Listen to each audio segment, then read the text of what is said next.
बोलिए श्री कृष्ण भगवान की जय। मैं आप सभी को ये बताना चाहती हूँ कि हमारे 2 चैनल और भी हैं, मधुर भजन और आरती के लिए मन राखियो और डेली जनरल नॉलेज के क्वेश्चंस के लिए लर्निंग बाय डूइंग। इन दोनों के लिंक डिस्क्रिप्शन बॉक्स में दे दिए हैं, एक बार आप जाकर देखिएगा जरूर। आइए श्रीमद् भागवत गीता के 9वें अध्याय के महात्म का गुणगान करते हैं। अगर आपको अच्छा लगे तो लाइक, शेयर, सब्सक्राइब जरूर कीजिएगा।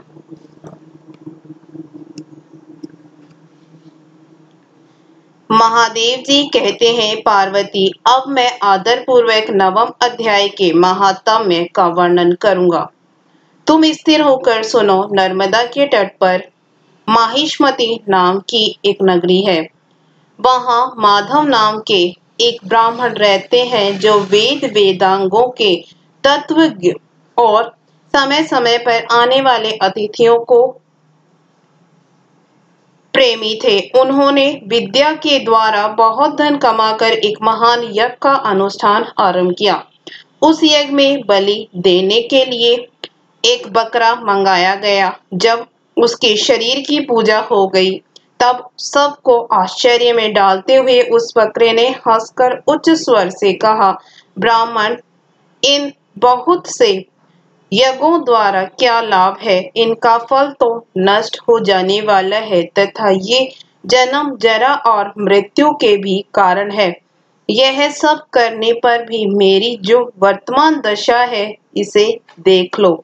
बकरे के इस अत्यंत कौतूहलजनक वचन को सुनकर यज्ञ मंडप में रहने वाले सभी लोग बहुत ही विस्मित हुए। तब वे यजमान ब्राह्मण हाथ जोड़ अपलक नेत्रों से देखते हुए बकरे को प्रणाम करके श्रद्धा और आदर के साथ पूछने लगे। ब्राह्मण बोले, आप किस जाति के थे? आपका स्वभाव और आचरण कैसा था तथा किस कर्म से आपको बकरे की योनि प्राप्त हुई? यह सब मुझे बताइए। बकरा बोला, ब्राह्मण, मैं पूर्व जन्म में ब्राह्मणों के अत्यंत निर्मल कुल में उत्पन्न हुआ था। समस्त यज्ञों का अनुष्ठान करने वाला और वेद विद्या में प्रवीण था। एक दिन मेरी स्त्री ने भगवती दुर्गा की भक्ति से विनम्र होकर अपने बालक के रोग की शांति के लिए बलि देने के निमित्त मुझसे एक बकरा मांगा। तत्पश्चात जब चंडिका के मंदिर में वह बकरा मारा जाने लगा, उस समय उसकी माता ने मुझे शाप दिया, ओ ब्राह्मणों में नीच पापी, तू मेरे बच्चे का वध करना चाहता है, इसलिए तू भी बकरे की योनि में जन्म लेगा। द्विजश्रेष्ठ, तब कालवश मृत्यु को प्राप्त होकर मैं बकरा हुआ। यद्यपि मैं पशु योनि में पड़ा हूँ तो भी मुझे अपने पूर्व जन्मों का स्मरण बना हुआ है। ब्राह्मण, यदि आपको सुनने की उत्कंठा हो तो मैं एक और भी आश्चर्य की बात बताता हूँ। कुरुक्षेत्र नामक एक नगर है जो मोक्ष प्रदान करने वाला है। वहां चंद्र शर्मा नामक एक सूर्यवंशी राजा राज्य करते थे। एक समय जब कि सूर्य ग्रहण लगा था, राजा ने बड़ी श्रद्धा के साथ काल पुरुष का दान करने की तैयारी की। उन्होंने वेद वेदांगों के परगामी एक विद्वान ब्राह्मण को बुलवाया और पुरोहित के साथ वे तीर्थ के पावन जल से स्नान करने को चले। तीर्थ के पास पहुंचकर राजा ने स्नान किया और 2 वस्त्र धारण किए। फिर पवित्र एवं प्रसन्नचित होकर उन्होंने श्वेत चंदन लगाया और बगल में खड़े हुए पुरोहित का हाथ पकड़कर तत्कालोचित मनुष्यों से घिरे हुए अपने स्थान पर लौट आए। आने पर राजा ने यथोचित विधि से भक्ति पूर्वक ब्राह्मण को काल पुरुष का दान किया।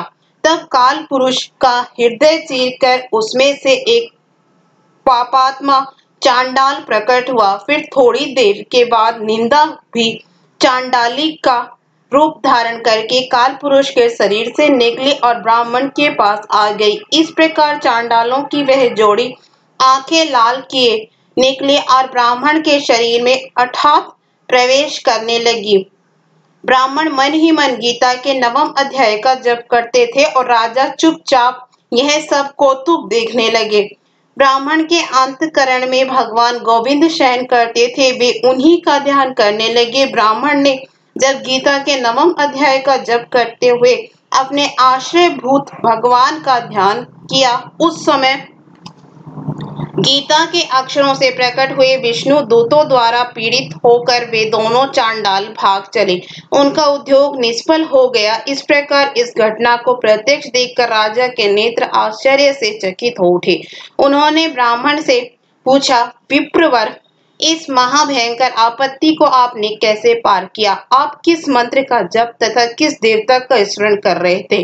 वह पुरुष तथा वह स्त्री कौन थी? वे दोनों कैसे उपस्थित हुए? फिर वे शांत कैसे हो गए? यह सब मुझे बतलाइए।